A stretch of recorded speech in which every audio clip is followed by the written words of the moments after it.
2 a.m., I unpack the contents of my suitcase. The moon is rising on an earth divided, and I am here with my brothers and sisters trying to be the bridge. My 2 decades were dotted with important global moments: the right to gay marriage, the Human Genome Project, the referendum that freed South Sudan. So I took the flight, thinking maybe we could change something. Life is more bitter when it's decided in your absence, so this was me showing up. From the air, Kakuma looked like any other refugee camp I'd visited before. From the ground, it brought to light the truth of an earth divided. 7 billion people at the breaking point. Hearing about crisis and seeing it are as different as speaking about change and making it. One is fleeting and relies on the attention span of a restless planet. The other is everlasting and delves to the core of what makes us human.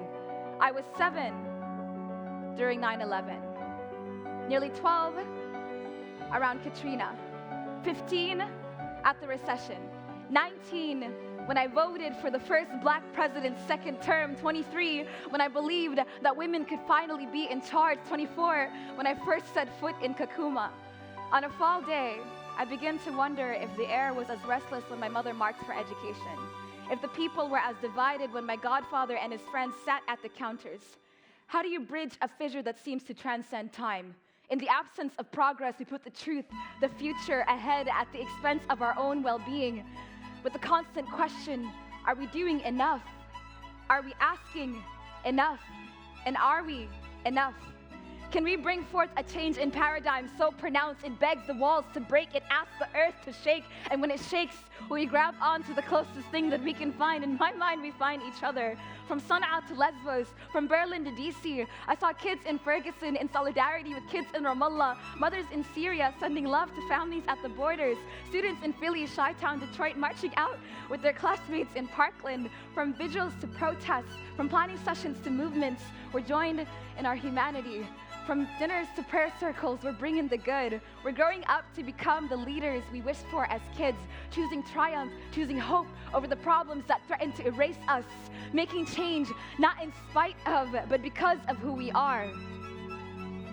My grandmother never learned to read or write. Women weren't allowed to do that in Sudan back then. Millions of girls are still stuck in that same place, yet I'm still here.